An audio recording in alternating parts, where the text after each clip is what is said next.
Oi, gente, Roberto Relubíscaro aqui. Filmes feitos para TV, especialmente esses filmes para canais tipo Lifetime, que eu amo, né? Hallmark, que eu também gosto, eles são produzidos muito rapidamente. Os roteiristas têm que escrever bastante coisa, bastantes roteiros por ano, porque assim, eles têm que preencher grades de programação, né? Não tem muita verba, não tem direção muito inspirada e nem precisa ter, na verdade, porque você tem que, um filme para televisão, você compete com a mulher, com a pessoa passando roupa, com a gente jantando e a televisão lá meio assim, como segunda opção, tal. Pelo menos essa é a ideia que durante muitos anos tem-se sobre filme de televisão. Não estou falando de grandes produções da HBO, tal, estou falando de filme de TV mesmo.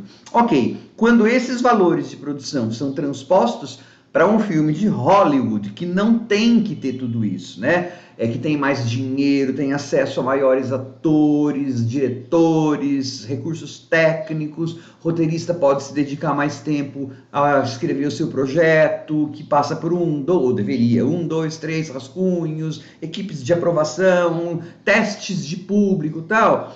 Quando você tem esse suposto crivo, todas essas coisas que eu falei passam a ser defeitos. Por isso que a crítica, quando acontecem, por isso que a crítica malha alguns filmes. A não ser quando eles são tão ruins que eles chegam a ser divertidos, a crítica continua malhando, mas reconhece que eles são camp, que eles são divertidos, que eles são trash. Lá no catálogo da HBO Max entrou um filme de 1998, que em inglês chama-se Hush.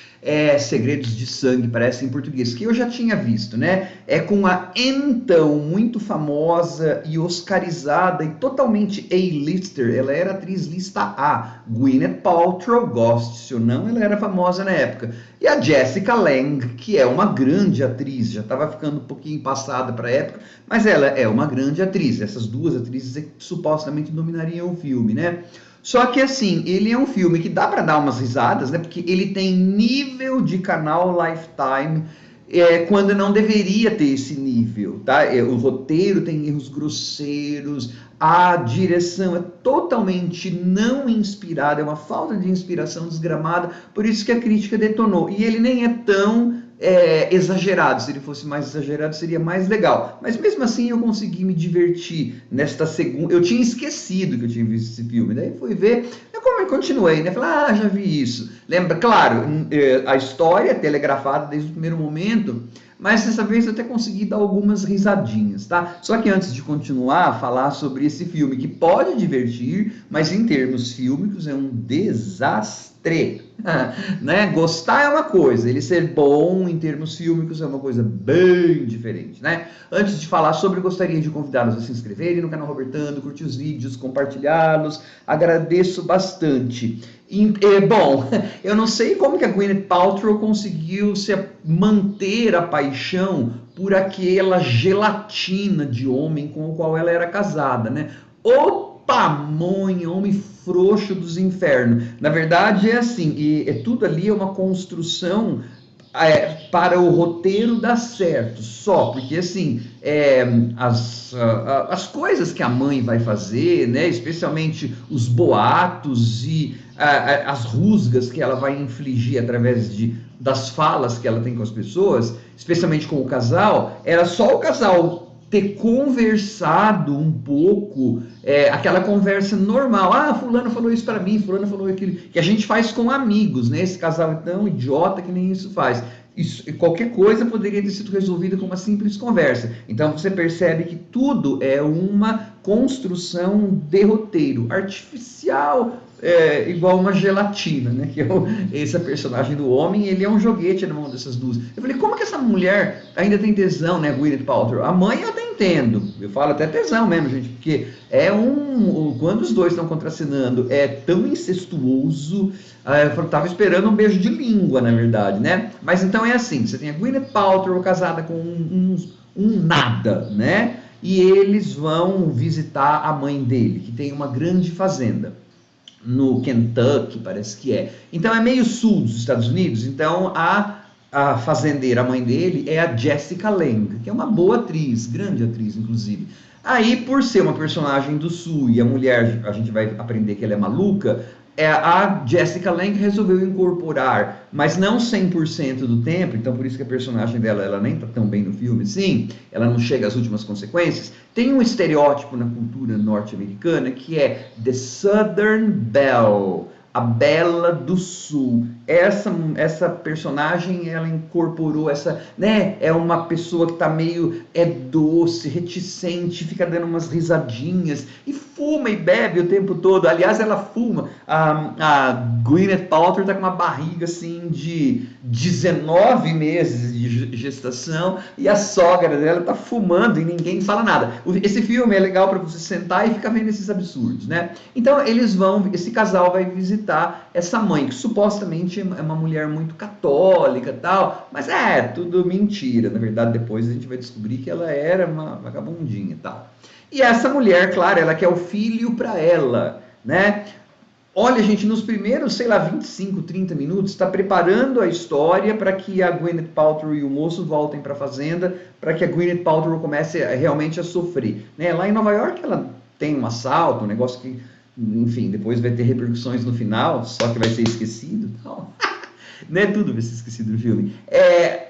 Passa assim uns 25, 30 minutos em que é só preparação. Eu falei, gente, joga essa porcaria dessa história nos eixos pra gente dar risada. O que a gente quer é essa mulher malvada fazendo os seus joguinhos para deixar a Gwyneth Paltrow e o marido bobão dela em maus lençóis. E aí então, quando eles finalmente decidem voltar a morar na fazenda para vender, remodelar a fazenda, voltar, e a Gwyneth Paltrow está grávida, aí essa mulher começa, a Jessica Lange começa com aquele diz que me diz.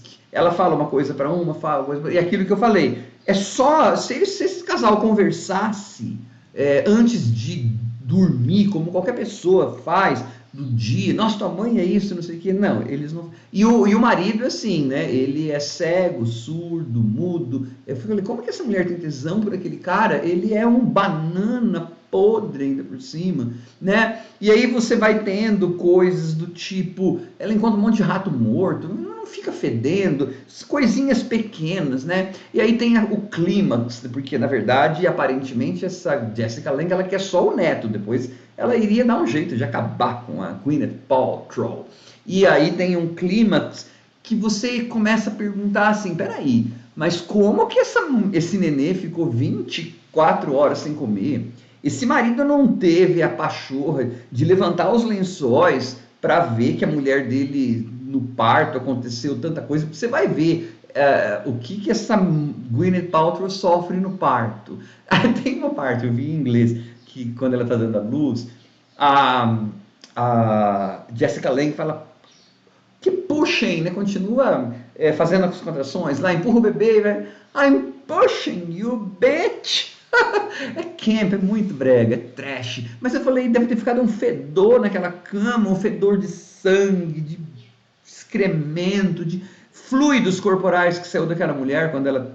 E parece que a Gwyneth está fresca na cama. Aliás, ela se recupera de um parto difícil tão facilmente, ela volta assim totalmente empoderada, e a resolução do filme é dada assim de forma totalmente falada, expositiva. E aí você fala, como esse homem é banana, porque tinha um negócio envolvendo a morte do pai. Esse menino não procurou informação com a avó dele, ele sempre foi tão banana que a mãe dele mandava tanto nele assim. E aí tem a avó, né, que assim, ela conta os segredos de família para Gwyneth Paltrow de primeira. Eu falei, por que essa mulher não contou antes, né? E tem uma tentativa de assassinato da velha, que é tão podre. Você fala, mas era só ela ter falado, ela tentou abrir a torneira, assim. Então, assim, o filme é um monte de ações que não se justificam. E aí, para um filme com essas duas atrizes, né, uma então lista A-lister, oscarizadérrima na época, o que eu falei, quer gostemos da Gwyneth, quer não gostemos, mas ela estava no topo do poder dela em 1998.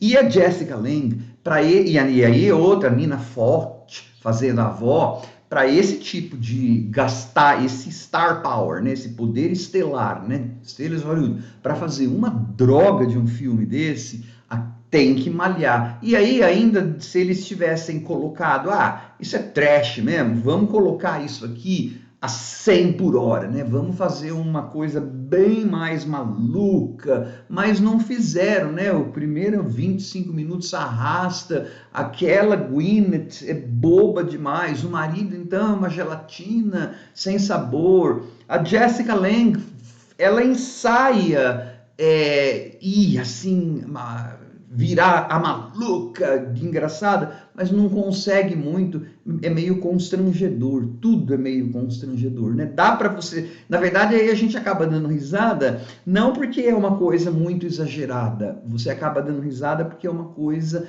tão mal feita, tão meia boca, tão vergonha alheia, tá? É isso que é o tal do filme Rush, que tem um nível de aprovação baixíssimo, assim, e acho que se não tivesse, eu tinha esquecido, né? Se não tivesse lá, eu nem lembraria que lá na HBO Max nem lembraria. Mas assim, dá para ver para você pegar risadas, né? O que essa moça no terceiro ato, nos 15 minutos finais, com aquela barriga de 36 meses de gestação, tava 19 antes, lembra? Agora tá 36. Tá vendo? Eu queria que fosse um filme exagerado, assim, porque daí você poderia dar risada. É mais risada. O que ela faz, o que ela sofre, e ao final ela tá tão fresca. Falei, nossa, a pseudociência, né, que a Gwyneth Paltrow abraça hoje em 2023, já devia estar funcionando em 98. Então, assim, você vai dando uma risadinha, mas é uma risadinha porque você tá vendo galera pagando mico, né? Nossa, eles estavam precisando mesmo de dinheiro para pagar a conta e vergonha alheia. Eita, nós! Mas ganharam em um filme mais do que eu ganho em anos. No final, quem riu por último? Aí que tá, né? Tchau.